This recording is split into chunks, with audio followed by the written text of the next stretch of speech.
आज की क्लास हम लोगों का है क्लास 10th का जो विषय विज्ञान है उसी का पाठ है दूसरा, अम्ल, क्षार और अम्ल किसे कहते हैं। उसके बाद पढ़े कि अम्ल का कौन कौन सा गुण होता है। तीसरा नंबर पॉइंट हम लोग पढ़े क्या कि भाई ये जो अम्ल होते हैं इसके गुण तो जान गए, लिटमस पत्र क्या होता है। फिर इसके बाद करें कि क्षार किसे कहते हैं। 5वां नंबर पॉइंट देखें क्षार के कौन कौन से गुण होते हैं। और 4 नंबर पॉइंट हाँ उसका देखें कि प्रबल अम्ल किसे कहते हैं। फिर पढ़े क्या दुर्बल अम्ल किसे कहते हैं। फिर उसका करें प्रबल क्षार किसे कहते हैं, फिर दुर्बल क्षार किसे कहते हैं। ये सारे पॉइंट को हम डिस्कस कर चुके हैं। अगर आप नहीं देखे हैं तो प्लेलिस्ट में वीडियो है रसायन शास्त्र का, वहाँ से जाके आप देख लीजिए। अब यहाँ से हम लोग करना है pH scale. Point number 10 pH scale क्या होता है। सबसे पहले ये बात को जानिए कि जो भी कोई पदार्थ होता है अगर वो अम्ल है या क्षार है या लवण है, इसका चेक करने का तरीका तो हम लोग जानते हैं कि भैया इसका चेक करने का तरीका है कि लिटमस पत्र से हम लोग आसानी से चेक कर लेते हैं।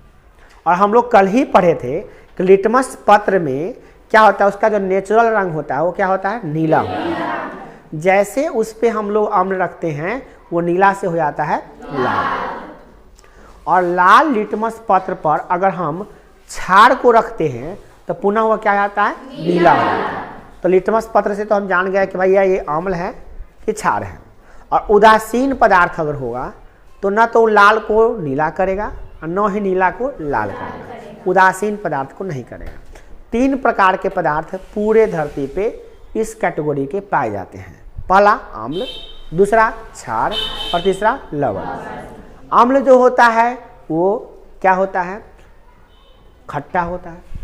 क्षार मतलब वो होता है ना, वो अम्ल में हाँ वो अम्ल में क्या होता है, स्वाद में खट्टा होता है ना। और उसमें क्या होता है अम्ल में कि वो जब जलीय घोल में डालते हैं तो H+ आयन देता है।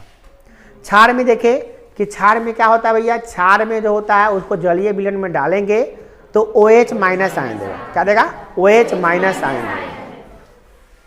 और हम लोग पढ़े लवण के बारे में, तो लवण कैसे बना था, जब अम्ल और क्षार को मिलाते हैं तो एक अभिक्रिया करने के बाद एक उदासीन पदार्थ बनता है जिसे क्या कहते हैं, लवण कहते हैं। तो अब हम लोग जानेंगे कि भैया कौन अम्ल कैसा है, तो कौन अम्ल कितना मजबूत है, कौन अम्ल कितना कमजोर है, उसके मापने के लिए कोई न तो कोई थर्मामीटर होना चाहिए।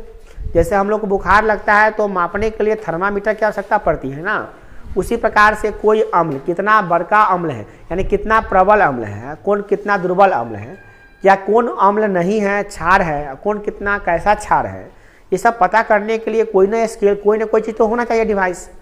तो उसके लिए एक बनाया गया पीएच स्केल। क्या बनाया गया, पीएच स्केल। पीएच स्केल पे संख्या अंकित होता है, वो होता है 0 से लेकर 14 तक। कहाँ से होता है, 0 से लेकर 14 तक संख्या अंकित होता है उस पर, ठीक है ना।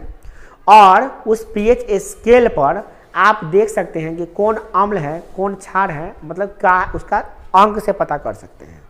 अब आपको हम बता देते हैं उस स्केल को बनाकर कि आखिर स्केल कैसा होता है वो, ठीक है ना। और इसको बारीकी से समझिएगा, कोशिश कीजिएगा समझने का, ठीक है ना। वह स्केल कुछ जैसा आपका स्केल होता है ना, लिखने वाला ज्योमेट्री बॉक्स में होता है स्केल, उसी प्रकार से स्केल होता है आपका, ठीक है ना। उसी प्रकार का वह स्केल होता है, जैसे ये स्केल है आपका, उसी प्रकार का ये स्केल होता है। ओके, बशर्ते वहाँ पे 14 तक होता है पॉइंट। कहाँ तक होता है, 14 तक। इसी तरह का एक स्केल है, इस स्केल को हम पहले बना लेते हैं। ये रहा स्केल हमारा, और इसको हम नीचे भी कर लेते हैं ताकि सही से बता पाएँ आपको। ओके, चलिए ये है आपका स्केल। ये स्केल जो होता है ना स्केल, इसमें 0 से लेकर कहाँ तक होता है, 14 तक होता है। 0 से लेकर कहाँ तक होता है, 14 तक होता है। परंतु इसमें 0 से 14 नहीं होता है, इसमें तरीका 0 से 14 तक अंक होता है। रहता कैसे देखिए, इसके ठीक बीच में, मिड रेट में बीच में जो होता है ना, ये होता है यहाँ पे 0, ठीक है। और यहाँ से आपका होता है क्या, 0 यहाँ पे होगा, नहीं 0 यहाँ पे नहीं, सॉरी यहाँ बीच में, सॉरी 7 होता है, बीच में 7, 0 से ही होता है, ये 7 होता है यहाँ पे। शुरुआत में होगा 0, क्या होगा 0, फिर क्या होगा 1, यहाँ पे 2, 3, 4, 5, 6 और 7 हो गया।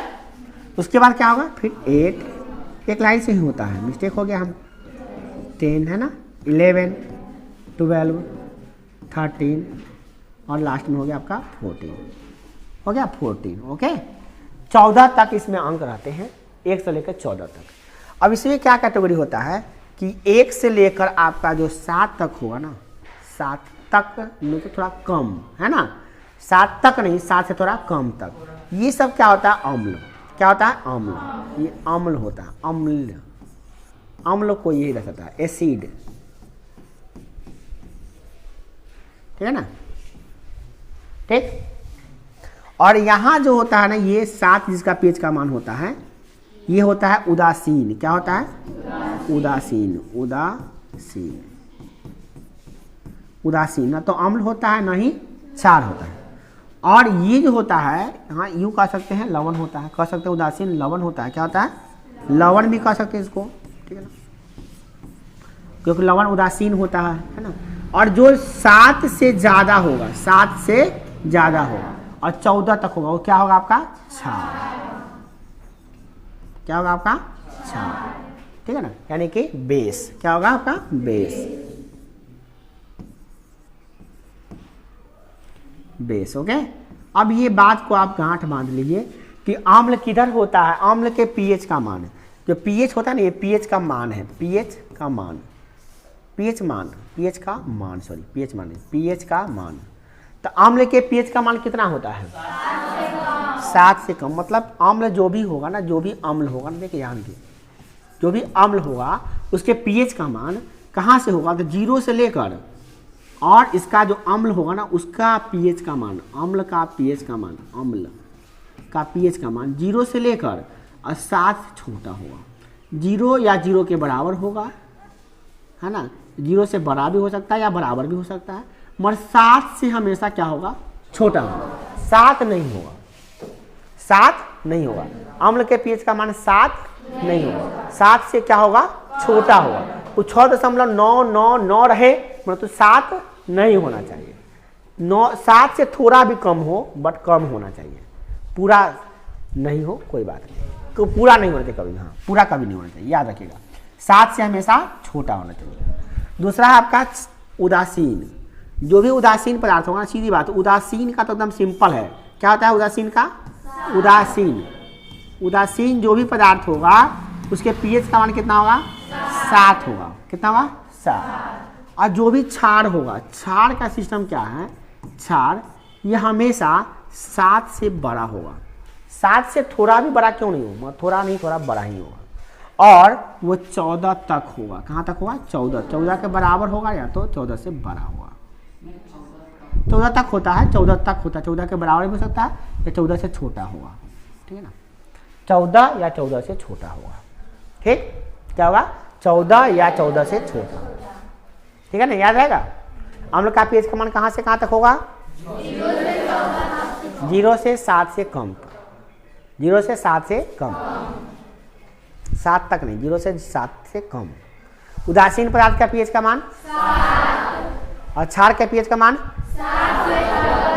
7 से 14 तक होगा, मगर 7 नहीं होगा उसमें। 7 होगा तो उदासीन हो जाएगा ना, क्षार कैसे होगा? 7 से ज्यादा और 14 तक या 14 से कम, या यूं कहिए 7 से ज्यादा 14 तक, बस, ठीक है ना, यही होता है क्षार। ओके, अब बात करते हैं कि भाई कैसे हम जानेंगे कितना प्रबल अम्ल है। देखिए, जिसके अम्ल का पीएच का मान 7 से जितना कम होगा, जिसका 7 से जितना कम होगा, वह उतना ज़्यादा अच्छा अम्ल होगा, उतना ही प्रबल अम्ल होगा। पीएच का मान कम होगा तो ज़्यादा प्रबल अम्ल होगा। यानी कि अच्छा अम्ल कौन है? जिसके पीएच का मान 7 से जितना कम है, यानी कि ये सब प्रबल है। ये सब क्या है? प्रबल अम्ल है। प्रबल अम्ल समझते हैं ना, मजबूत अम्ल है, बहुत फास्ट अम्ल है, बहुत तेज अम्ल है। और ये सब है मिडरेट, यानी मध्यम क्वालिटी का, ना ज़्यादा अच्छा ना ज़्यादा खराब। और ये सब दुर्बल अम्ल है। क्या है? दुर्बल अम्ल है। दुर्बल माने क्या? कमजोर अम्ल है। ये अम्ल के नाम पर कलंक है, नाम है अम्ल का, मगर ज़्यादा अच्छा अम्ल नहीं है। सबसे अच्छा अम्ल कौन है? जिसका पीएच का मान 0 है, 1 है, 2 है, वो सब का अम्ल जो है बढ़िया अम्ल है। और जिसके अम्ल का पीएच का मान 3 है, 4 है, ये सब अम्ल है मगर मध्यम क्वालिटी का, ना ज़्यादा अच्छा है ना ज़्यादा खराब है ना ज़्यादा दुर्बल है। मगर ये सब जो है ना, इसके pH का मान 5 है, 6 है, 6 दशमलव समथिंग है, वो सब दुर्बल अम्ल है, बहुत ही बेकार अम्ल है, उतना फास्ट उतना प्रबल, मैंने एकदम बेकार घटिया से घटिया अम्ल है ये, ठीक है ना। अब बात आती है घटिया इसलिए करें कि दुर्बल है, मगर कब किसका काम आ जाए जानते हैं, कहीं कहीं पे कमे वाला का जरूरी होता है, ज़्यादा वाला का जरूरी नहीं होता है, नहीं समझे। हाँ, तो उसके लिए तो वही ना अच्छा हो जाएगा, वो अलग बात है। हम दुर्बल इसलिए हम खराब कर रहे हैं तो उसके pH का मान कम है, इसका मतलब नहीं कि अम्ल खराब हो गया वो, क्या समझे आए। इसका मतलब ये हो गया कि जिसका जो सब्जी तीखा कम है वो खराब होगा, या जो खीर मीठा कम है वो खराब होगा, जो ज़्यादा मीठा होगा वो अच्छा खीर होगा। क्या ऐसा होता है क्या? वो तो खाने वाला के ऊपर डिपेंड करता है कि भाई जिसका मीठा खाता है उसके लिए मीठा अच्छा है, और जो जिसके लिए कम मीठा खाता है उसके लिए कम मीठा अच्छा है, जिसके लिए नॉर्मल खाता है नॉर्मल अच्छा है, ये नहीं होता है। परंतु यहाँ पे बात हम इसलिए करें खराब क्योंकि इसके pH का मान कम ज़्यादा है, इसका मतलब ये दुर्बल अम्ल है। खराब करने का मतलब दुर्बल समझिएगा, ठीक है ना। यहाँ पे खराब का मतलब खराब नहीं है, ऐसा नहीं कि ये नहीं जरूरी होता है, इसका भी दवाई बनता है, इससे भी चीज़ बनता है और इससे भी बनता है, ठीक है ना। दोनों सब काम अपना अपना काम है। तलवार का अपना काम है, सुई का अपना काम है। कौन कमज़ोर है, कौन खराब है? जहाँ पे तलवार काम करेगा वहाँ सुई नहीं काम करेगा, जहाँ पे सुई काम करेगा वहाँ तलवार से सियाएगा कपड़ा, नहीं सियाएगा। तो वही बात है, सुई का अपना महत्व। हम कहेंगे सुई तो सबसे घटिया होता है, बेकार होता है। ये कहने का मतलब ये हुआ कि उसका कम मटेरियल बन जाता है, बहुत कम लोहा या कम स्टील लगता है, तलवार में ज़्यादा लोहा या ज़्यादा स्टील लगता है, तो वो ज़्यादा बड़ा हो गया, ये नहीं हुआ, ये नहीं कह सकते हैं। मगर सबका अपना अपना काम है कि नहीं है। उसी प्रकार से दुर्बल अम्ल का भी अपना काम है, प्रबल अम्ल का भी अपना काम है। मेरे कहने का मतलब सिर्फ ये है कि ये सब प्रबल अम्ल है 0, 1 और 2 वाला, और ये 3, 4 वाला मध्यम है, और ये 5, 6 और 7 से कम वाला क्या है? दुर्बल अम्ल। हम ये कह रहे हैं ये उदासीन है। इसका मतलब ये है ये न तो अम्ल होगा और न ही क्षार होगा, याद रखिएगा, न तो अम्ल होगा न ही क्षार होगा। ये उदासीन पदार्थ होता है। क्या होता है? उदासीन पदार्थ, न्यूट्रल होता है, न्यूट्रल एकदम, इससे कोई मतलब नहीं पड़ता है कि भैया हम कैसे हैं, ये न्यूट्रल है, ना अम्लीय ना क्षारीय, ठीक है ना, ऐसे पदार्थ हैं। अब होता है तीसरा है आपका क्षार। क्षार के बारे में बात करें तो जिस क्षार का pH का मान जितना ज़्यादा होगा उतना ही अच्छा क्षार होगा, उतना ही अच्छा क्षार होगा। और इसका मतलब अच्छा क्षार कौन है? अच्छा क्षार है जिसके pH का मान 0, 12, 13 और 14 है, वो प्रबल क्षार है। क्या है? प्रबल क्षार है। और जिसके pH का मान ये है आपका, हाँ, 9, 10, 11 है लगभग, ये सब मध्यम है। क्या है? मध्यम है, और ये मध्यम क्षार है। और ये सब, ये जो हुआ ना, ये सब 9 कह लीजिए, 7 ये कह लीजिए, ये सब जितना है ना, ये सब 9 वाला थोड़ा सा, 9 वाला में 9 से ऊपर है तो थोड़ा मध्यम हो गया, 9 से थोड़ा कम है तो दुर्बल हो गया। ये दुर्बल क्षार है। क्या है? दुर्बल क्षार, एकदम बेकार क्षार सब है। ये सब नाम है क्षार, क्षार के नाम पर भी कलंक है ना। दुर्बल क्षार है। क्या है? दुर्बल क्षार है। तो आप कहिए सर इसमें pH का मान बढ़ता घटता है तो अच्छा हो जाता है, इसमें तो pH का मान बढ़ने से अच्छा हो जाता है। ये तो सिंपल सी बात, दिमाग लगाइए।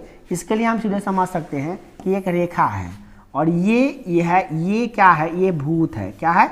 भूत, ये भूत है। अब भूत से जो जितना दूर है उतना अच्छा है, जो जितना नज़दीक है उतने खराब है कि नहीं है। ये क्या है? भूत है। उदासीन पदार्थ क्या हो गया? मान लो भूत है। अब भूत के दूर में तुम हो, ये एक लड़का है यहाँ पे है, एक यहाँ है ना, ये यहाँ, ये सब अम्ल है। क्या है? अम्ल है। ये सब क्या है? अम्ल है। और ये सब क्षार है। ये सब क्या है? क्षार है। समझ ना, क्षार है ना, ये क्षार है ना, ये क्षार है, ये है, ये सब क्या है? क्षार है ना, और ये सब क्षार है। और ये है भूत, ये डायनासोर, एकदम भयानक भूत है ना, है ना।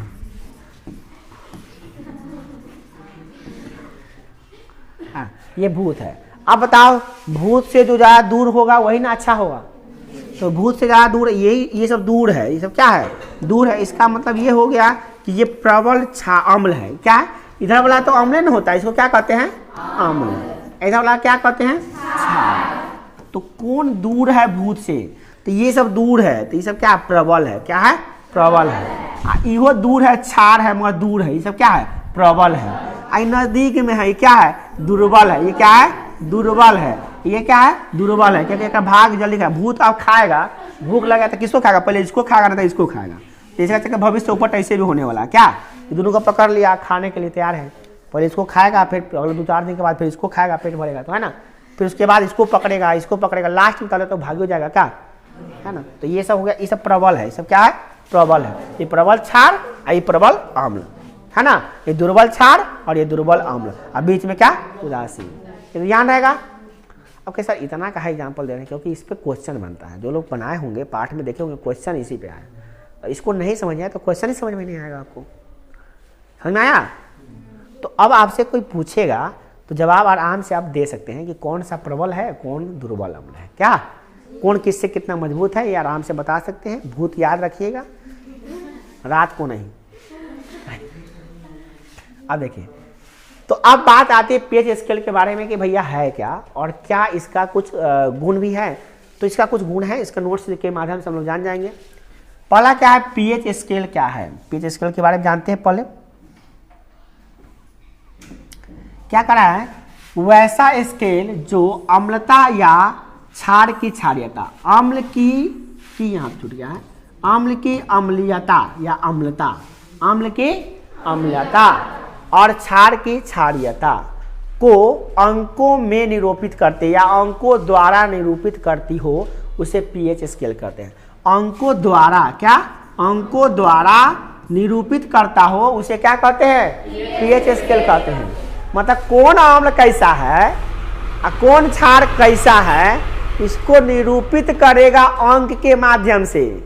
जैसे आपको हम कहें कि एगो अम्ल है जिसके पीएच का मान 2 है और दूसरा का अम्ल है जिसके पीएच का मान 5 है, तो कौन बढ़िया अम्ल है, कौन प्रबल अम्ल है? जिसके पीएच का मान 2 है। तो अंक के माध्यम से बता रहा है कि कौन कैसा है। जैसे आपका परीक्षा होता है, टेस्ट होगा, आपका विज्ञान जैसे खत्म होगा तो आपका टेस्ट होगा। ये टेस्ट 2 तरह का होगा, एक ऑब्जेक्टिव का भी टेस्ट होगा, सब्जेक्टिव का भी टेस्ट होगा। तो टेस्ट में जिसका जितना नंबर आएगा उसको हम ऊपर रख देंगे, जिसका ज़्यादा नंबर आया ऊपर, जिसका कम नंबर आया नीचे रख देंगे। तो अंक क्या दर्शाएगा? वो सिर्फ अंक नहीं है, ये दर्शा रहा है कि आप कितना तेज है और कितना आप भूत है। जो जितना ऊपर होगा उसमें वो उतना ही तेज होगा, जो जितना उसमें नीचे होगा उस विषय में उतना ही वो भूत होगा। है कि नहीं है? यही दर्शाता है। तो उसी प्रकार से ये दर्शाने का काम करता है कि कौन अम्ल में अम्लीयता कितना ज़्यादा है और कौन क्षार में कितनी क्षारीयता है। क्लियर? समझ में आ गया? कोई दिक्कत नहीं है। अब बात आती है कि अम्ल के जो पीएच का मान होता है 7 से कम होता है। याद रखिएगा, 7 से अम्ल के पीएच का मान 7 से कम होता है। 7 से ज्यादा नहीं होगा, 7 भी नहीं होगा, 7 से थोड़ा कम ही होगा। 6.999 चलेगा, परंतु 7 जैसे आएगा उदासीन हो जाएगा। क्लियर? उसके बाद आती है बात क्या? क्षार के पीएच का मान 7 से अधिक होता है। 7 से अधिक होता है, वर्ड पकड़िएगा, 7 नहीं होता है, 7 से अधिक होता है। तो 7.1 के रहे, चाहे 0.001 का नहीं रहे, परंतु 7 से ज्यादा होना चाहिए, थोड़ा भी ज्यादा होना चाहिए। क्यों? क्योंकि जैसे 7 हो जाएगा तो क्या हो जाएगा? उदासीन, वो तो लवण हो जाएगा। फिर समझ रहे हैं ना? उदासीन पदार्थ क्या? लवण हो जाएगा। इसीलिए याद रखिएगा, जो भी क्षार होगा उसके पीएच का मान 7 से ज्यादा ही होगा मगर कम नहीं होगा। तो ये भी समझ में आ गया हम लोग को। अगला है उदासीन पदार्थ का पीएच का मान 7 ही होता है। क्या होता है? 7, ना थोड़ा कम ना थोड़ा ज्यादा। थोड़ा कम हो जाएगा तो क्या हो जाएगा? और थोड़ा ज्यादा हो जाएगा तो क्या हो जाएगा? 7 जो है ना बॉर्डर है। क्या है? बॉर्डर है, ना उससे ज्यादा ना उससे कम। 7 है उदासीन है, कम होइएगा अम्ल हो जाइए, ज्यादा होइएगा क्षार हो जाइए। समझ में आई ना? एकदम दिमाग में सेट हो गया। तो ये है आपका पीएच का स्केल। अब आप समझ चुके हैं। अब बात करते हैं कि भाई ये जो पीएच का जो स्केल, हाँ अब एक बात और लिखा हुआ है, जिस अम्ल के पीएच का मान जितना कम होगा उतना ही प्रबल अम्ल होगा। ये अभी हम समझाए हैं आपको। अगला पॉइंट है, जिस क्षार का पीएच का मान जितना ज्यादा होगा उतना ही प्रबल क्षार होगा।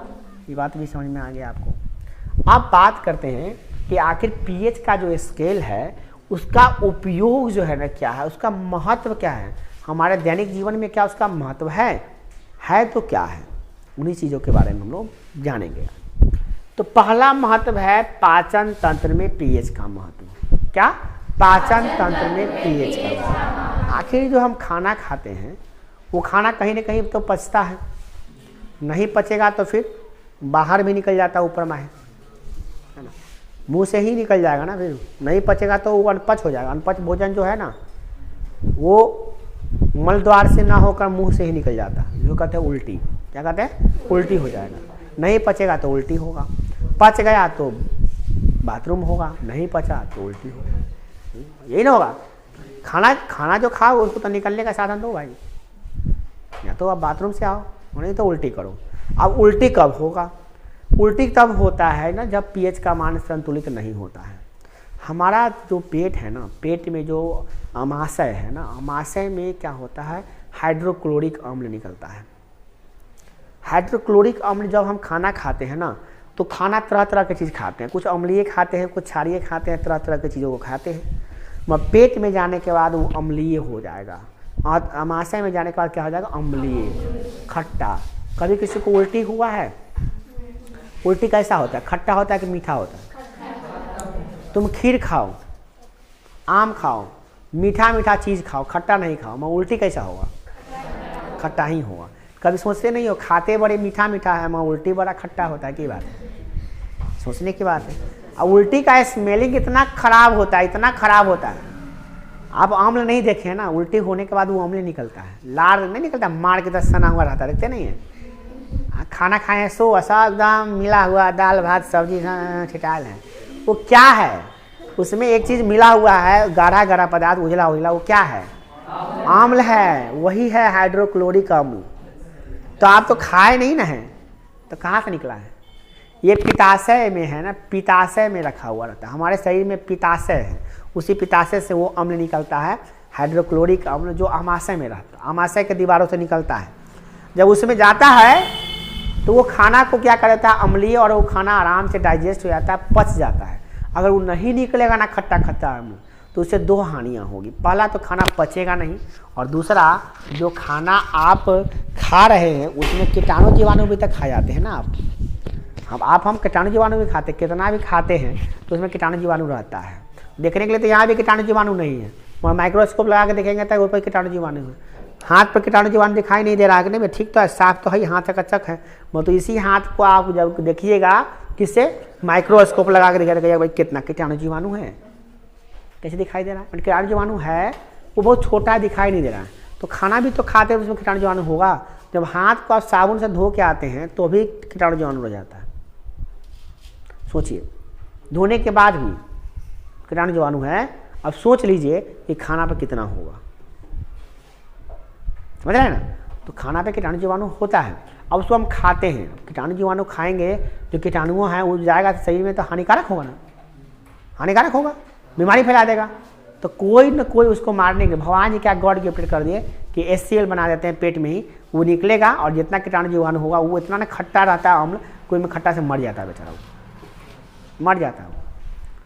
तो एक फायदा तो हो गया कि कीटाणु आपका मर गया, जो खाना के साथ गया है वो मर गया, और दूसरा फायदा क्या हुआ कि पचा भी देगा आपको।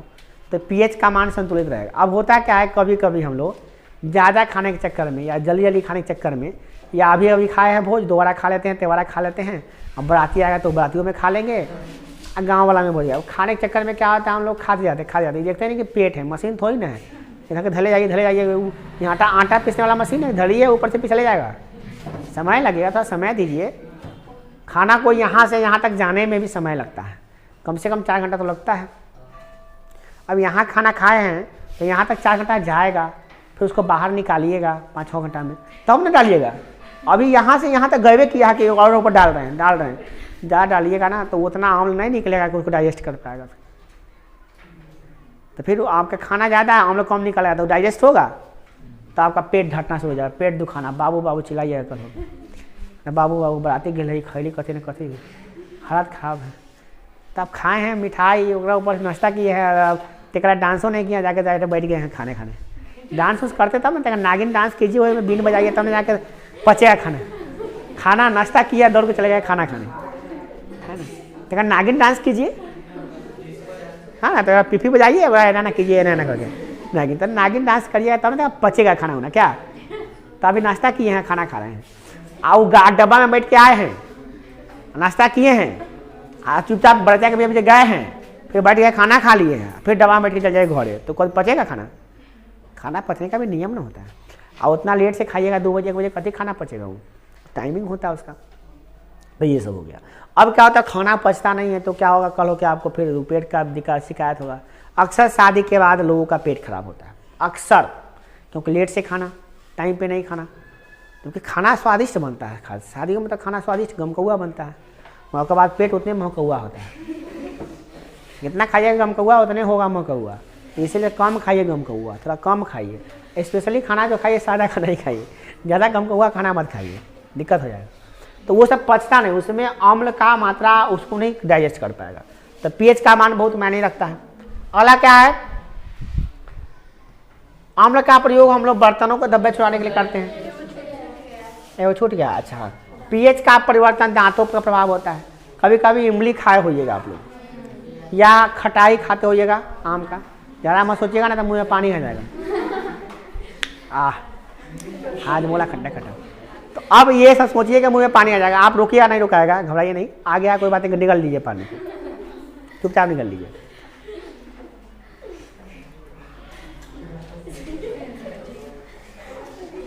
इमली खाने के बाद होता क्या है कि इमली के नाम से मुंह में पानी आ जाता है। कभी इमली खाए होइएगा या आम का चारा इसे लेके खाए होइएगा, देखिए दांत जो है ना अम्लीय हो जाता है। अब मुंह के लार का पीएच का मान कितना होता है पता है आप लोगों को? अब मुंह का लार क्या होता है, अम्लीय की क्षारीय? देखिए ना लिखा होगा आपको किताब में स्पष्ट रूप से लिखा है कि मुंह के लार का पीएच का मान क्या होता है। एनसीईआरटी किताब में लिखा होगा, भारतीय किताब में लिखा हुआ है। देखिए आप देखिए उसमें है कि नहीं।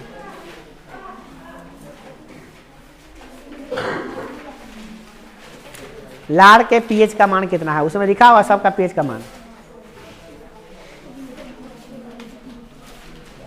लगता है वो भी दिखाना ही पड़ेगा हमें, नहीं मिल रहा है, ध्यान दीजिए। तो मुंह का जो पीएच का मान है ना, वो अगर 5.5 तक रहेगा तब ठीक है। 5.5 से कम होगा, मतलब कि ज़्यादा खट्टा सामान खाइएगा तो दांत के ऊपर क्षय होना शुरू हो जाएगा, और दांत जो है आपका एकदम ऐसा बन जाएगा ना, उससे आप एगो चावल का दाना भी नहीं तोड़ पाइएगा। इतना ज़्यादा आपका दांत जो है ना कमज़ोर लगने लगेगा, बहुत अजीब सा महसूस होने लगेगा आपको, कुछ भी नहीं खा पाइएगा थोड़ा देर के लिए आप, ऐसा हो जाता है खट्टा खाने के बाद। हुआ होगा आप लोग, तो ऐसा थोड़ी ना कि विदेश के हैं। तो फिर आपको क्या करना पड़ेगा, आपको मुंह बार बार अम्लीय हो जाएगा तो क्या करना पड़ेगा, कोलगेट से, पेप्सोडेंट से, जो भी आप यूज करते हैं, क्या बोलते हैं उसको, डाबर लाल दंतमंजन होता है, वो क्षारीय होता है। क्या होता है, क्षारीय। फिर आपको उसे धोना पड़ेगा। तो आपके मुंह में कैसा हो गया है, अम्लीय। खटाई खाए हैं, इमली खाए हैं, हजमोला खाए हैं, तो मुंह कैसा हो गया, अम्लीय। तो आपको क्या करना पड़ेगा, उसको क्षारीय नहीं, उसको अम्ल को खत्म करने के लिए क्या डालना पड़ेगा, क्षार।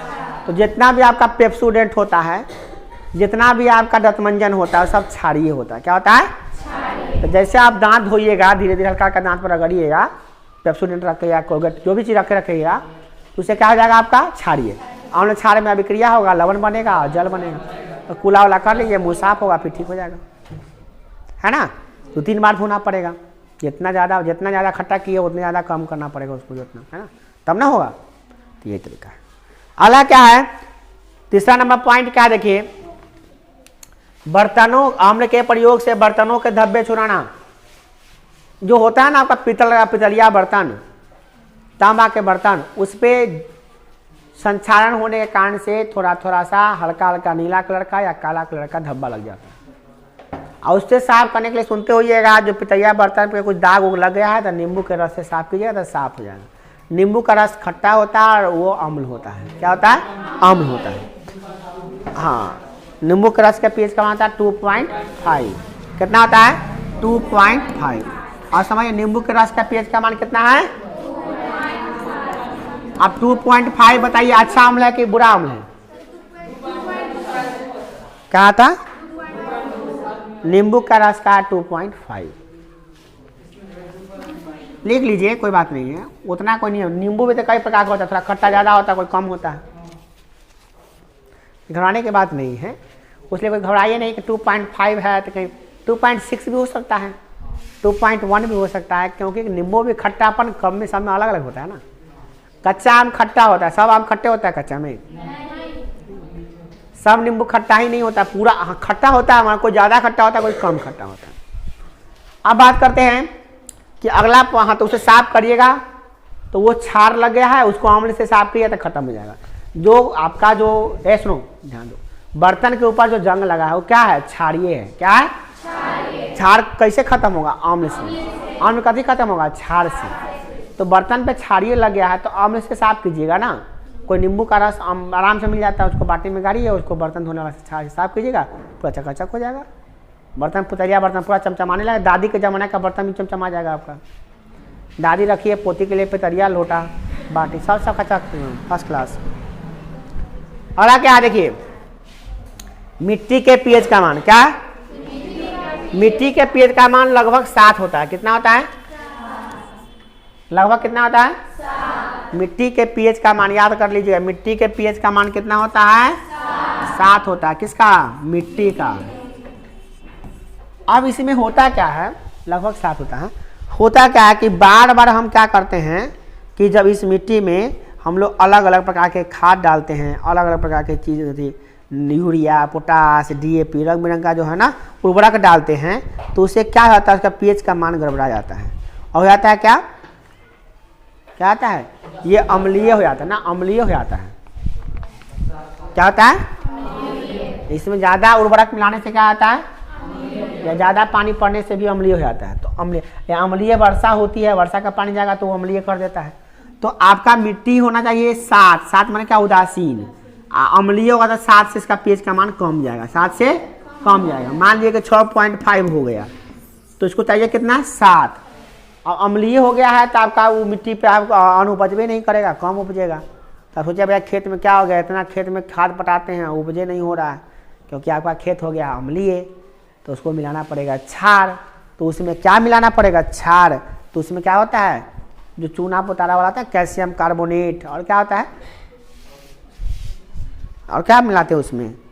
उसमें क्या क्या मिलाते हैं? वो प्रश्न था ना वो बोला, उसमें मिला देते हैं हम लोग क्या? क्षारीय पदार्थ को रखते हैं जिसमें जो भी क्षार होता है, जैसे कि कैल्शियम कार्बोनेट को मिलाते हैं, चूना। क्या? कैल्शियम कार्बोनेट मिलाते हैं, calcium carbonate CaCO, calcium carbonate को मिलाते हैं तो या चूना को मिलाते हैं जो क्षारीय हो। अम्लीय हो गया तो अम्लीय कैसे खत्म होगा? क्षार मिलाएंगे तभी ना खत्म होगा। जान लीजिए कुछ अम्लीय हो गया तो कैसे खत्म होगा? आम का दुश्मन कौन है? क्षार का दुश्मन कौन है? एगो को भगाना है, दूसरा को लाना ही पड़ेगा।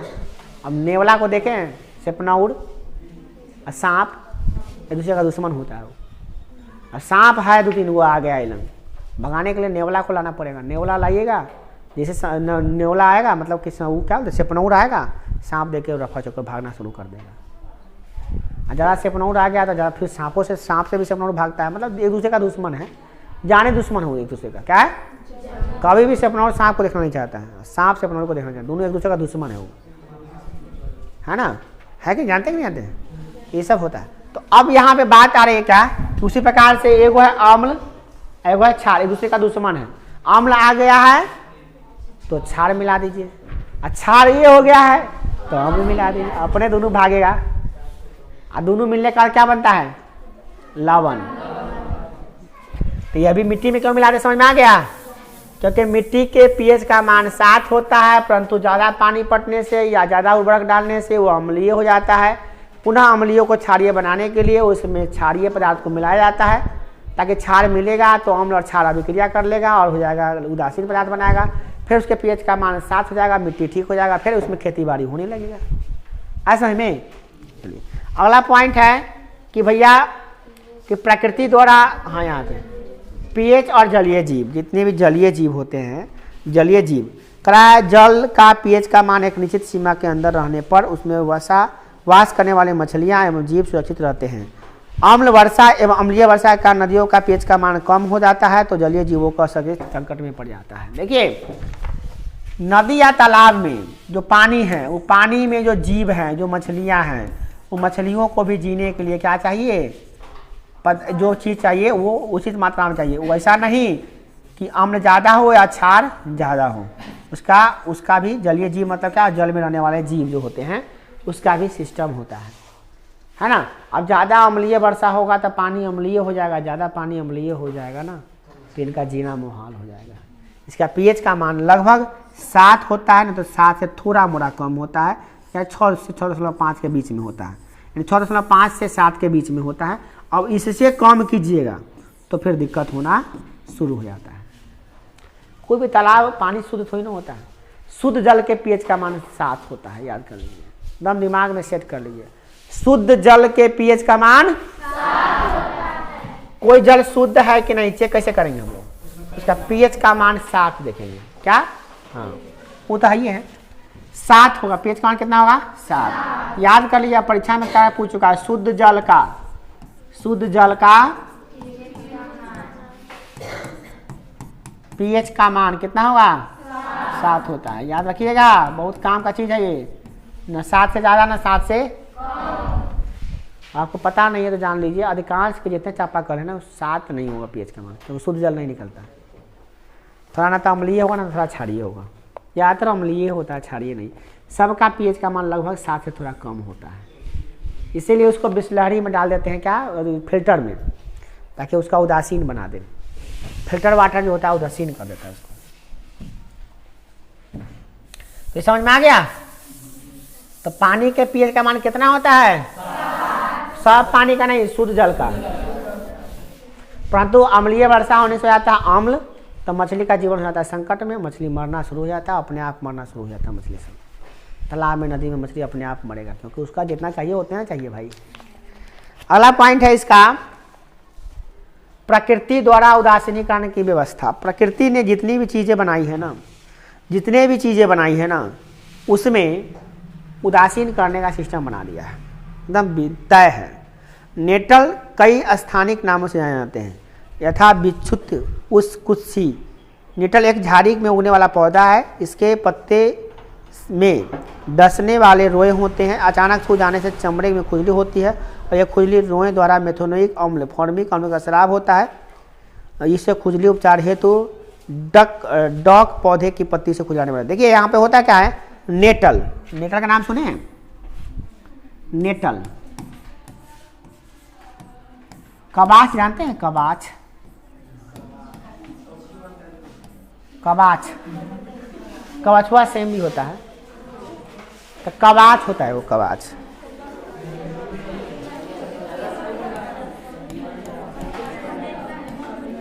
शांत रहो।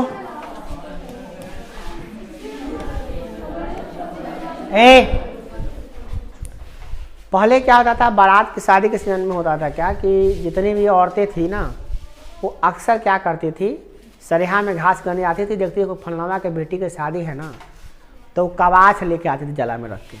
जला समझते, जाला ना, घास लाती है औरत, तो उसमें कबाच हुआ करता था। कबाच मतलब कबाच का पत्ता होता है, डाली उली या पेड़ का फल भी होता है। उस कबाच में सिस्टम का, कबाच का पत्ता लेके आइएगा या डाली चाहे जो भी उसका फल होता ले आइएगा ना, उसमें रुआ जैसा रहता है, रुआ लगा निकल जाएगा, रुआ।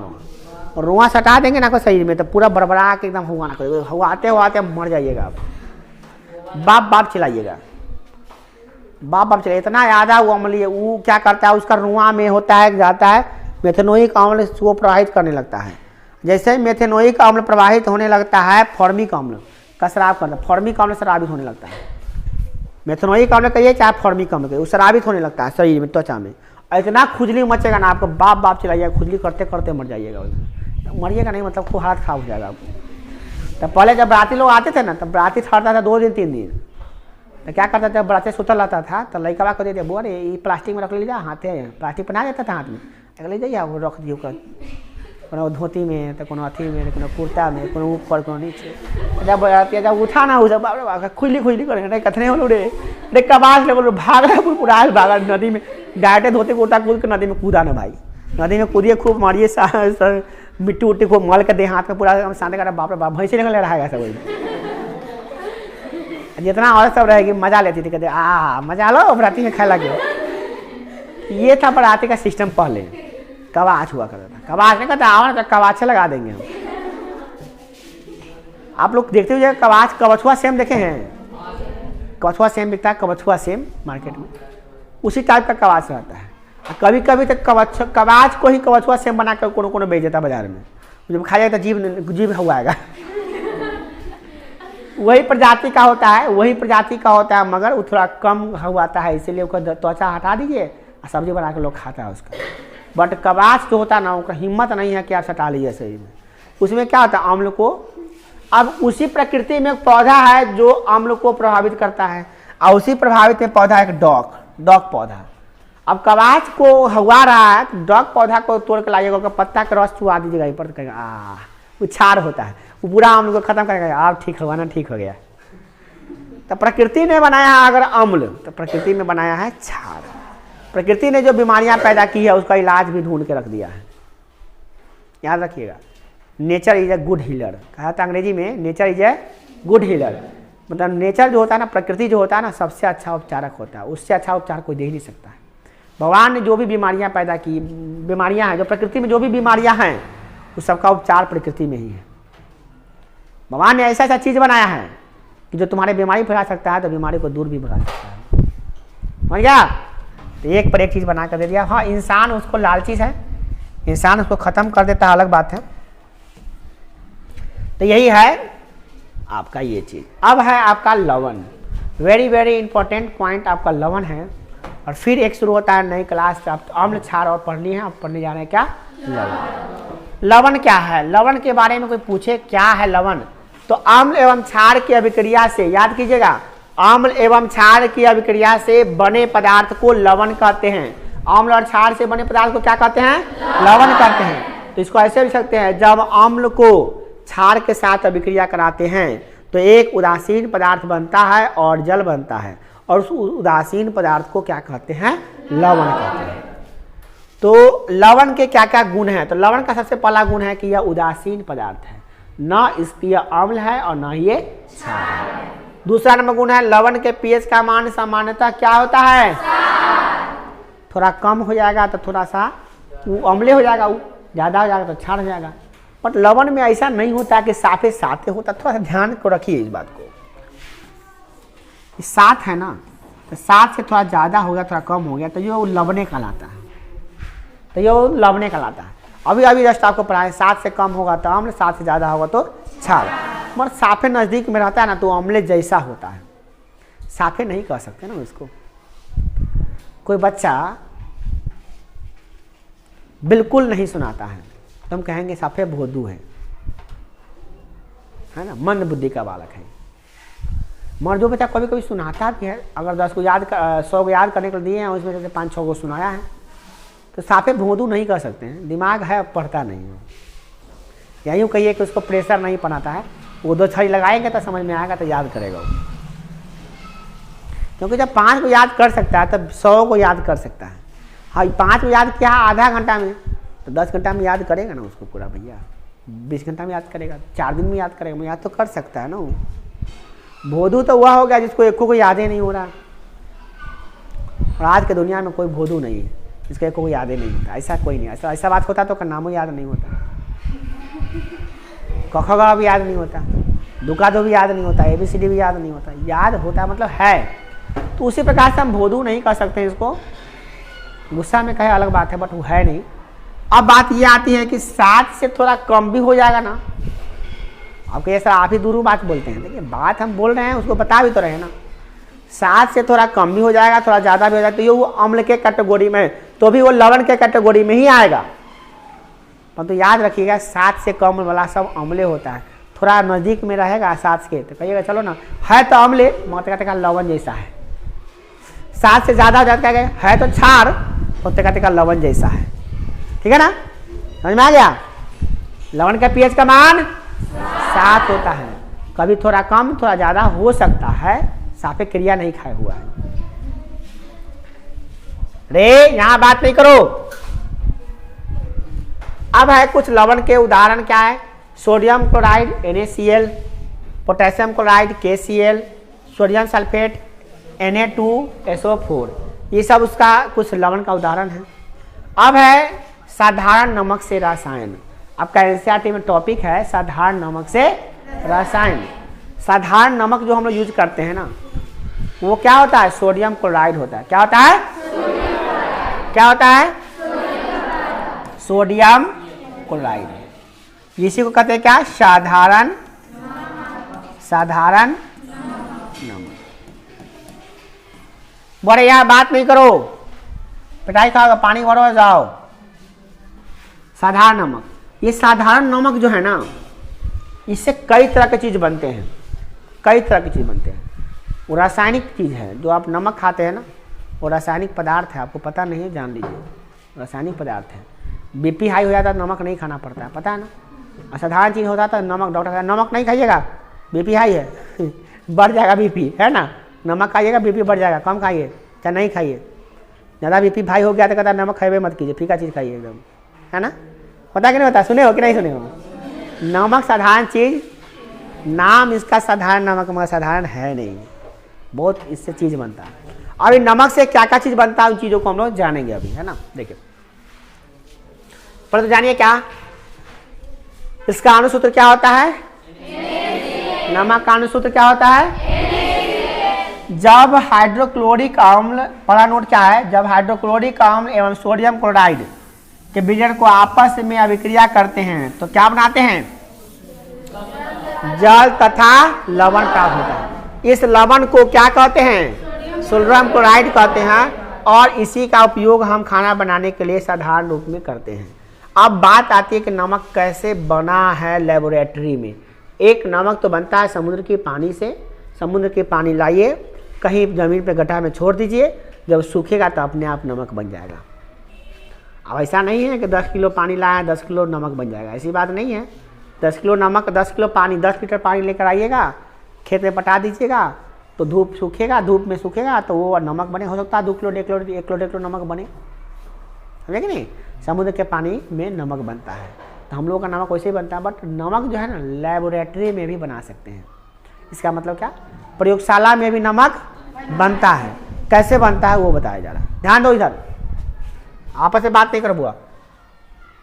हाइड्रोक्लोरिक अम्ल, हाइड्रोक्लोरिक अम्ल मतलब क्या, HCl। उसके बाद किसका क्रिया करा रहे हैं, सोडियम हाइड्रोक्साइड। सोडियम मतलब क्या, NaOH, सोडियम हाइड्रोक्साइड। अभी क्रिया कराएंगे तो क्या बनेगा, जल तथा हाँ लवण बनेगा, सोडियम क्लोराइड।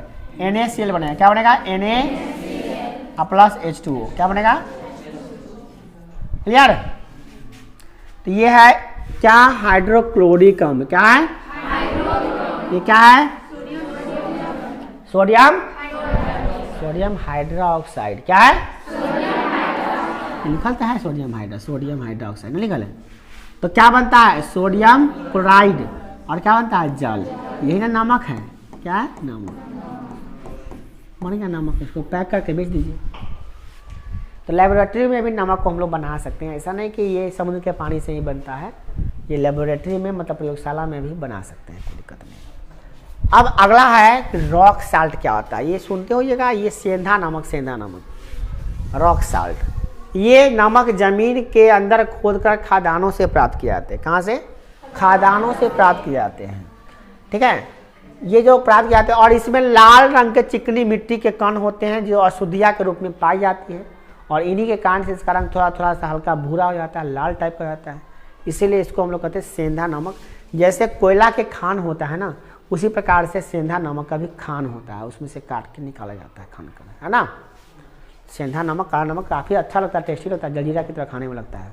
आप लोग खाए हैं सेंधा नमक, अक्सर सलाद उलाद बनता है तो उस पर छीट के खाते हैं सेंधा नमक को, है ना। झाल मुड़ी बनता है उसमें रखाता है, जो भी टेस्टी वगैरह बनाते हैं तो उसमें खाते हैं हम लोग। तरबूज उरबूज है, तरबूज के साथ में नमक ऐसे लगा के खाते हैं ना, अच्छा लगता है खाने में। अलग है, सोडियम क्लोराइड एक महत्वपूर्ण यौगिक है। क्या ये यौगिक है न, यहाँ पे लिखा गया क्या, यौगिक है। यहाँ पे आप यौगिक लिख लीजिए, क्या लिखिएगा, यौगिक है। कहीं यौगिक लिखा है कि नहीं?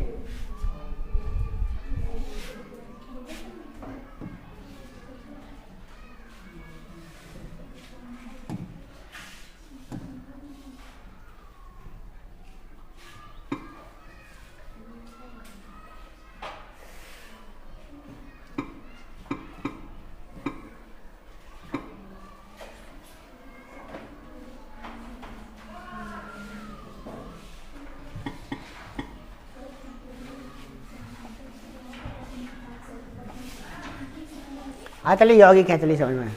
तो क्या है, एक महत्वपूर्ण यौगिक है। सोडियम क्लोराइड का एक महत्वपूर्ण यौगिक है। इसमें कई तरह की चीजें बनाई जाती हैं।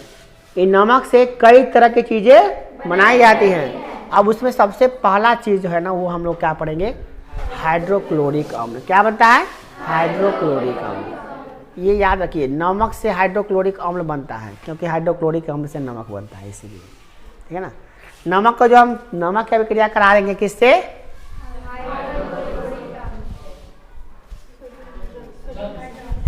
सोडियम हाइड्रोक्साइड, तो ना बनेगा HCl। तो नमक से हाइड्रोक्लोरिक अम्ल भी बनता है, बस इतना ही जान लीजिए। अगला क्या है, सोडियम बाइकार्बोनेट भी बनता है। जैसे NaHCO3 बनेगा, सोडियम कार्बोनेट बनता है, NaCO3 बनेगा। सोडियम हाइड्रोजन कार्बोनेट या सोडियम हाइड्रोक्साइड बनेगा, NaOH बनेगा। ये सब बनता है। हम लोग बारी बारी से जानेगा, सबसे इंपॉर्टेंट पॉइंट। अभी क्या पढ़ जा रहे हैं हम लोग, सोडियम, ध्यान दीजिएगा इस पे, सोडियम हाइड्रोक्साइड पर। सोडियम हाइड्रोक्साइड ये कैसे बनता है, इसको ध्यान दीजिए। सोडियम हाइड्रोक्साइड जो होता है ना, इसका अनुसूत्र होता है NaOH। क्या होता है, NaOH। दिमाग में रखिए, सोडियम हाइड्रोक्साइड मतलब क्या, NaOH। इसका नाम जो है, साधारण नाम क्या होता है, कॉस्टिक सोडा। क्या कहते हैं इसको, कॉस्टिक सोडा कहते हैं। क्या कहते हैं, कॉस्टिक सोडा। इसको बनाने की विधि क्या है, बनाने का विधि क्या है कि सोडियम क्लोराइड के जलीय विलयन से विद्युत प्रवाहित करने पर सोडियम हाइड्रोक्साइड का निर्माण होता है। सोडियम क्लोराइड का जो जल वाला घोल है ना, उसमें विद्युत प्रवाहित कर देंगे, विद्युत करंट देंगे, तो करंट देने से क्या बनेगा, सोडियम हाइड्रोक्साइड का निर्माण हो जाएगा। ठीक है। अब क्या है कि नोट 1, इस प्रक्रिया को क्लोरो क्षार प्रक्रिया कहते हैं, क्योंकि इसमें क्लोरीन और क्षार अलग होता है, क्लोरीन और क्षार बनता है, इसीलिए क्या कहते हैं इसको, क्लोरो क्षार प्रक्रिया कहते हैं इस क्रिया को। ठीक है ना। किस क्रिया को, सोडियम क्लोराइड के जलीय विलयन पर जब हम विद्युत देते हैं ना, तो सोडियम बनता है और हाइड्रोक्साइड में सोडियम हाइड्रोक्साइड बनता है, इसको क्या कहते हैं, क्लोरो क्षार प्रक्रिया कहते हैं। और नोट नंबर 2 क्या है, इसमें सोडियम हाइड्रोक्साइड एवं क्लोरीन के कण का निर्माण होता है। तो देखिए रहे हैं क्या क्या चीज बन रहा है, क्या क्या चीज बन रहा है, सोडियम हाइड्रोक्साइड। क्या बन रहा है, सोडियम हाइड्रोक्साइड बन रहा है। और क्या बन रहा है, क्लोरीन। दो चीज बन रहा है ना। क्लोरो ये क्षार है, ये क्या है, क्षार, ये क्या है, क्लोरीन। तो क्लोरो, क्लोर माने क्या, क्लोरीन, क्लोर माने क्या, क्लोरीन। और सोडियम क्या है, क्षार, तो ये क्षार, क्लोरो क्षार, क्लोर क्षार है ना, क्लोरो क्षार नहीं, क्लोर क्षार। अब है विरंजक चूर्ण। क्या है, वेरी वेरी इंपॉर्टेंट पॉइंट है आपका ये विरंजक चूर्ण। ये क्या होता है, इसका अनुसूत्र क्या होता है, सब कुछ जानिए। विरंजक चूर्ण अनुसूत्र क्या है, CaOCl2। न जाने कितनी बार पूछ दिया है परीक्षा में, याद कर लीजिएगा। कैल्शियम ऑक्सीजन क्लोराइड, मतलब ऑक्सीजन क्लोराइड नहीं, कैल्शियम ऑक्सीक्लोराइड होता है। तो इसको हम लोग क्या कहेंगे, कैल्शियम नहीं, CaOCl2। क्या, CaO, बस याद कर लीजिए। साधारण नाम क्या है, साधारण नाम क्या है, बोलचाल की भाषा में क्या कहते हैं उसको। मार्केट में जाएंगे, कहेंगे क्या ब्लीचिंग पाउडर दीजिए, तो देगा। कहाँ पे, जहाँ पे औषधि दवाई उवाई बिकता है वहाँ पे, या जहाँ पे खाना पीना वाला चीज़ बचता है वहाँ पे, है ना, वहाँ मिल जाएगा। बनाने की विधि कैसे बनता है, तो शुष्क बुझे हुए चूने को क्या करते हैं, 40 डिग्री सेल्सियस तक गर्म करके उसमें ऊपर क्लोरीन गैस के प्रवाहित करते हैं। याद कर लीजिएगा, याद कीजिए। शुष्क बुझे हुए चूने को, देखिए चूना बुझा हुआ कब होता है, जब चूना को पानी में मिला देते हैं ना, और मिलाने के बाद जो बचता है उसको सुखा लेते हैं, उसको कहते हैं शुष्क बुझा हुआ चूना। क्या कहते हैं, पानी मिलाया हुआ है परंतु उसको सुखा दिए हैं। पानी मिलाने के बाद सुखा देते, क्या बन गया?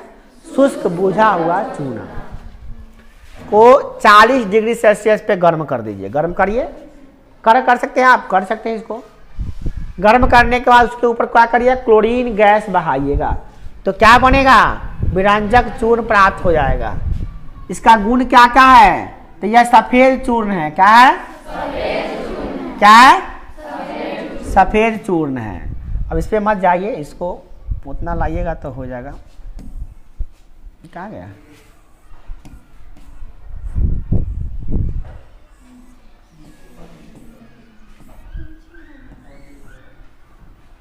वो हो जाता है, घबराने की बात नहीं है, इसे कोई बात नहीं, लिखने में आता। इससे क्या है? ये स्टाइल है, स्टाइल ना स्टाइल। इससे क्लोरीन का गंध आता है। क्यों क्लोरीन का गंध आता है? क्योंकि क्लोरीन गैस प्रोवाइड किए हैं। ये सफेद चूर्ण है, उजला रंग का पाउडर होगा ये। यह आर्द्र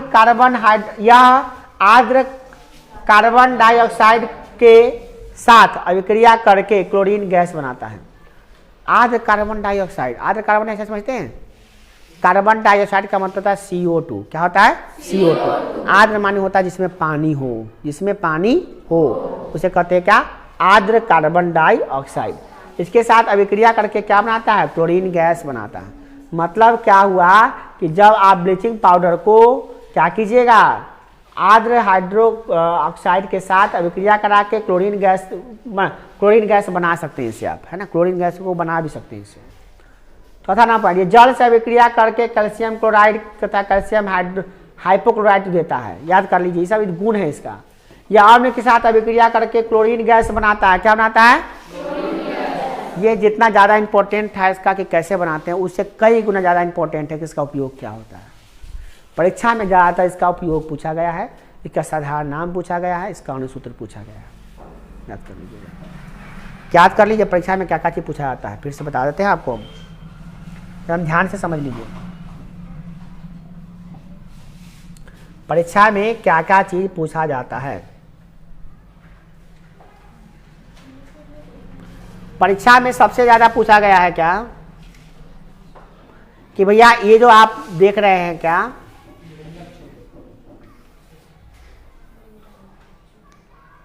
हाँ, विरंजक चूर्ण जो है उसका अणुसूत्र क्या है? सबसे ज्यादा क्या पूछा गया है? इसका अणुसूत्र क्या है? सबसे ज्यादा पूछा गया अणुसूत्र। क्या? अणुसूत्र। उसके बाद पूछा गया है कि इसका साधारण नाम क्या है? तो ब्लीचिंग पाउडर। बस ज्यादातर ये पूछा गया। उसके बाद सबसे ज्यादा क्या पूछा गया है? इसका उपयोग। क्या उपयोग क्या है? तो इसका प्रयोग, ब्लीचिंग पाउडर का प्रयोग करते हैं कीटाणुनाशक के रूप में। जब कभी कीटाणु हो जाता है फर्श उस पर, तो ब्लीचिंग पाउडर से रख के साफ कर देते हैं तो वो साफ हो जाता है। कागज एवं कपड़ा में विरंजक में इसका प्रयोग किया जाता है। कागज उद्योग जो होता है, कागज का फैक्ट्री और कपड़ा का फैक्ट्री जो होता है, उसमें व्हाइट कपड़ा को व्हाइट करने के लिए, चमकाने के लिए जो है ना, उसमें विरंजक मतलब रंग देने के लिए, व्हाइट कलर देने के लिए ना, इसमें क्या किया जाता है? इसका उपयोग किया जाता है विरंजक के रूप में। किसके रूप में? विरंजक के रूप में। याद कर लीजिएगा, कागज के फैक्ट्री में और कपड़ा के फैक्ट्री में इसका उपयोग विरंजक के रूप में किया जाता है। किसके रूप में? विरंजक के रूप में किया जाता है। यानी किसके लिए? तो विरंजन करने के लिए, विरंजन का रंग करने के लिए, पेंट करने के लिए। ओके, अगला, इसका प्रयोग क्लोरीन तथा क्लोरोफॉर्म बनाने के लिए किया जाता है। क्लोरीन गैस बनाना होता है तो इसका उपयोग किया जाता है, और क्लोरोफॉर्म बनता है उसका उपयोग भी कर जाता है। क्लोरोफॉर्म भी एक धातु यौगिक है, उसका निर्माण करने के लिए भी इसका उपयोग किया जाता है। अगला, इसका प्रयोग रासायनिक उद्योग में उपचायक के रूप में किया जाता है। जितने भी रासायनिक उद्योग है उसमें उपचायक मतलब क्या? ऑक्सीजन लेने वाला के रूप में इसको बनाया जाता है। ऑक्सीजन ले इसको उपचायक के रूप में बनाया जाता है। ठीक है ना? और क्या है? Sodium bicarbonate. क्या है? Sodium bicarbonate. इसी का नाम क्या है? Sodium hydrogen carbonate. क्या? Sodium hydrogen carbonate. अणुसूत्र क्या है? NaHCO3। क्या? साधारण नाम क्या है?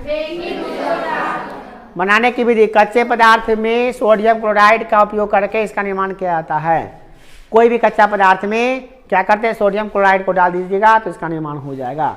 जैसे कोई आटा है, आटा को गूंथ दीजिएगा, उसमें थोड़ा नमक मिला के गूंथिएगा और छोड़ दीजिएगा, नमक मिला के सान के आटा छोड़ दिया तो कचौड़ी खस्ता बनेगा निश्चित रूप से। आप जानते हैं कि नहीं जानते हैं? कचौड़ी या पुआ या कुछ को खस्ता बनाने के लिए, अच्छा बनाने के लिए, या बेसन जो बनाते हैं तरुआ उसको बनाने के लिए पहले कुछ देर पहले ही मसाला वसाला नमक वमक मिला के छोड़ देते हैं, और छोड़ने का रख देते ढक के, उसके थोड़ा देर के बाद बनाते हैं, आधा 1 घंटा के बाद बनाइएगा तो ज़्यादा स्वादिष्ट बनेगा वो। ये बात अभी वो सोचने को लगा यूँ मजबूरी ना, जब दुनिया में आगे रहते हैं ना खाना पीना में आगे, कथी में आगे। चलिए इसका उपयोग कहाँ कहाँ करते हैं हम लोग, इसका नाम में देखें ना क्या है, बेकिंग सोडा। जाइएगा कहीं पे भी बोलिए बेकिंग सोडा लाइए, दे देगा आपको। पान रोटी तथा केक बनाने में, जितना भी पान रोटी देखते हैं फुल फुल का बड़का का होल रहता है, और केक रहता है फुल फुल के स्पॉन्ज लेकर वो कथी से होता है, बेकिंग सोडा से होता है। सोडा का कमाल है कि उसको फुला के इतना बड़ा कर देगा वो। समझिए, रसोई घर में खाना को जल्दी पकाने के लिए, खाना जल्दी जल्दी सीझाना है, कोई चीज़ सीझ नहीं रहा है तो थोड़ा बेकिंग सोडा डालिए, जल्दी सीझ जाएगा वो, जल्दी पक जाएगा वो। ज़्यादा नहीं डालिएगा, नहीं तो फिर आपका बाथरूम जाते जाते हालत खराब हो जाएगा, क्योंकि उससे बना हुआ चीज़ में खाने का बहुत ज़्यादा लैट्रिन लगता है। लैट्रिन करके आया फिर जाने का मन कर रहा है, आया फिर जाने का मन कर रहा है, आया अभी आया बेचारा जाने का मन, बेचारा का हालत खराब हो जाता है जाते जाते। सोचता है कि बाथरूम में घर बना ले वो। अब देखिए, पकौड़ा बनाना है या पुआ बनाना है या कचौड़ी बनाना है, उसको खस्ता बनाना है, एकदम खस्ता, मुंह में रखे खस लगे खाने में, एकदम पकौड़ा मस्त पकौड़ा लेके खाए आराम से, और पुआ एकदम फूला हुआ रहो। इसके लिए क्या करते हैं, उसमें मिला देते हैं, मिला के तब पकाते हैं तो ज़्यादा अच्छा होता है। मात्रा उचित होनी चाहिए, मिलाने के लिए कहें सीधे नहीं मिला दीजिएगा, पता चला बहुत खराबी करेगा वो। इनो देखे बाजार में, इनो छाड़ी होता है, उसको बनाने के लिए इसका इस्तेमाल किया था। इनो में भी रखा रहता है बेकिंग सोडा। और अग्निशामक जो होता है, आग बुझाने के लिए जो यंत्र होता है, उसमें भी होता है, इसको उपयोग किया जाता है, ताकि इससे हाइड्रोजन गैस बनता है। हाइड्रोजन गैस बनेगा, चारों तरफ फैलेगा तो आग बुझ जाएगा, है ना। सतह में पड़े होइएगा, ज्वाला दहन क्षेत्र, उसमें पढ़ाई होगा। तो ये समझ में आ गया कहाँ कहाँ उपयोग करते, समझ में आ गया। चलिए, अगला है सोडियम कार्बोनेट। सोडियम कार्बोनेट का उपयोग कहाँ कहाँ करते हैं। अन्य सूत्र क्या है, Na2CO3 इंटू 10H2O। याद करिए, बोल Na2CO3 इंटू 10H2O। पहला प्रभाव है, समझ में आ रहा है ना। उसको जब सुनेंगे ना, उसमें ये कैसा हमको पढ़ने ही नहीं आ रहा था। साधारण नमक, धोने का सोडा, क्या कहते हैं इसको, या धोवन सोडा। क्या बनाने की विधि, बेकिंग सोडा को गर्म करके सोडियम कार्बोनेट प्राप्त किया जाता है, और पुनः सोडियम कार्बोनेट को क्रिस्टलीकरण करके धोने का सोडा प्राप्त किया जाता है। ठीक है ना, मतलब क्या किया जाता है, सोडियम कार्बोनेट को क्या नहीं, बेकिंग सोडा से क्या प्राप्त करेंगे, सोडियम कार्बोनेट, और सोडियम कार्बोनेट का क्रिस्टलीकरण करके क्या प्राप्त करेंगे, धोने का सोडा। अब इसका उपयोग कहाँ कहाँ होता है, तो कांच, साबुन एवं कागज उद्योग में। जो कांच उद्योग होता है उसमें कांच बनाने में, साबुन बनाने में और कागज बनाने में इसका उपयोग होता है। अगला है बेरिक्स, जैसे सोडियम यौगिक के बनाने में। बेरिक्स नामक एक पदार्थ होता है, यौगिक होता है, उसको बनाने में इसका उपयोग किया जाता है। घरों को साफ सफाई में, जो घर में साफ सफाई करते हैं, जो क्लीन होता है ना, क्लीन करने के लिए क्या आता है, क्लीनर आता है। जैसे शीशा से साफ करते हैं, फर्श को साफ करते हैं, टाइल्स के दाग उछाते हैं, उसको क्लीनर में भी इसका उपयोग किया जाता है, उसको बनाने में। कठोर जल को मृदु बनाने में, जो कठोर जल होता है, जो पीने वाला पानी नहीं है, उसको पीने वाला पानी बनाने के लिए इसका उपयोग किया जाता है। उसको मिलाने से और केमिकल मिलाने से उचित मात्रा में मिलाइएगा तो जो पानी पीने वाला नहीं है वो भी पानी पीने वाला हो जाएगा। मुंबई में बड़े बड़े महानगरों में पानी नहीं होता है, तो पानी जो होता है ना, नाला का पानी, उसी को साफ करके पिलाया जाता है सबको, और केमिकल मिलाने के बाद एकदम साफ हो जाता है, पीता है लोग उसको। क्या करेगा, पानी पीने के लिए है ये नहीं, क्या करिएगा, गंदा पानी पीने के लिए मजबूर है। नदी के पानी को साफ करके भेजता है वहाँ पे, जो पोखरी का पानी उसको साफ करके आपको दे देगा पीने के लिए, फर्स्ट क्लास हो जाएगा मस्त।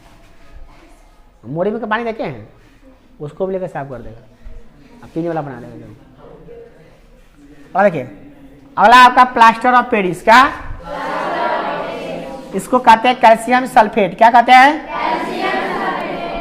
Calcium sulphate hemihydrate. क्या,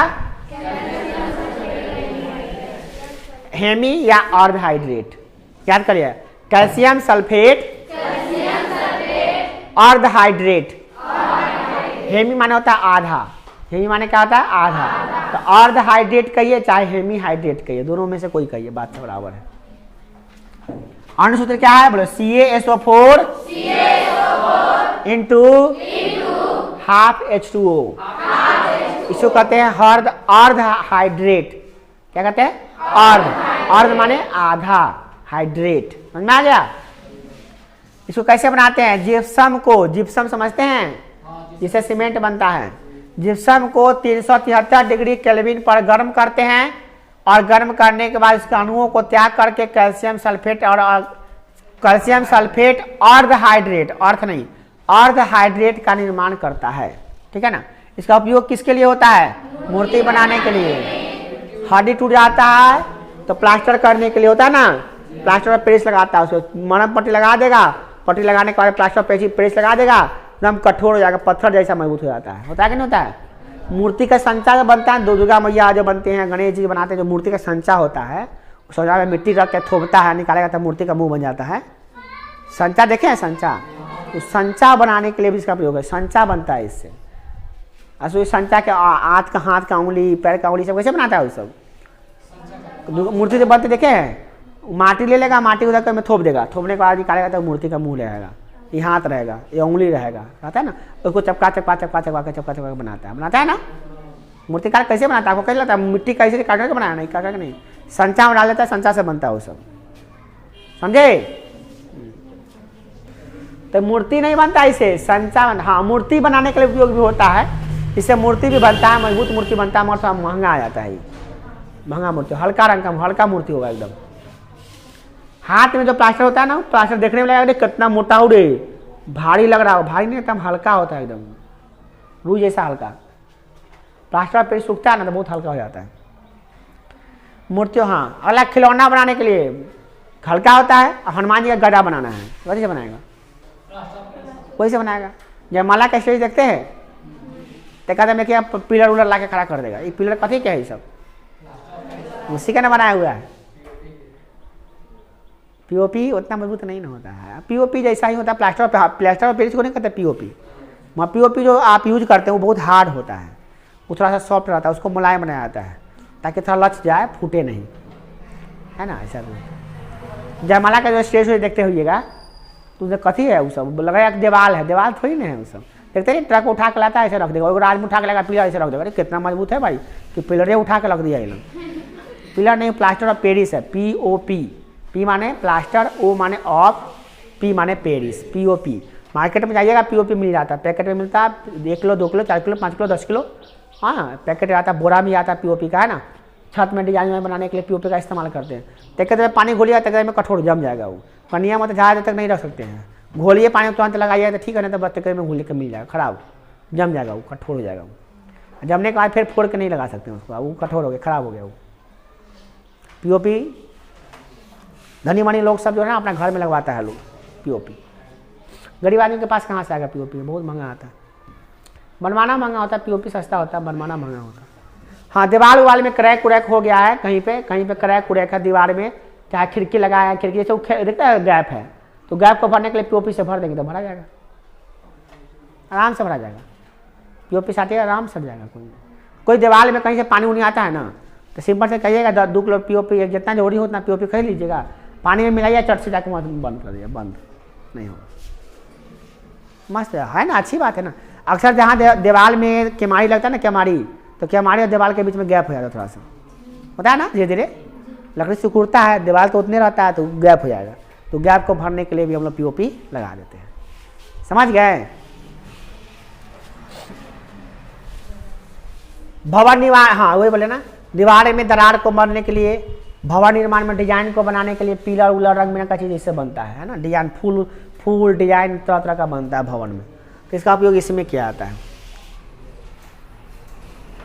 मेनली यही पॉइंट था, 2 पॉइंट है, रहने दीजिए, यही तक समझना, चाहे वो समझ ही लीजिए क्या रहेगा वो। देखिए अगला क्या है, रावाकरण क्या है। देखिए कोई भी लवण है, क्या है, कोई भी लवण है, उसमें जल मिला देंगे थोड़ा सा तो क्या होगा, रवाकरण हो जाएगा, उसमें ढेला बन जाएगा। जैसे नमक देखे हैं, नमक में अगर नमी वाला जगह पर रहेगा ना तो नमक जो गुलठिया का ढेला बन जाता है, नमक क्या बन जाएगा, ढेला, उसे कहते हैं रावा। क्या कहते हैं, रावा। फिटकरी देखे हैं, फिटकरी दाढ़ी बनाने का ऐसे ऐसे मलता है लोग, उजला रंग का फिटकरी, उसको बोलते हैं सुहागा।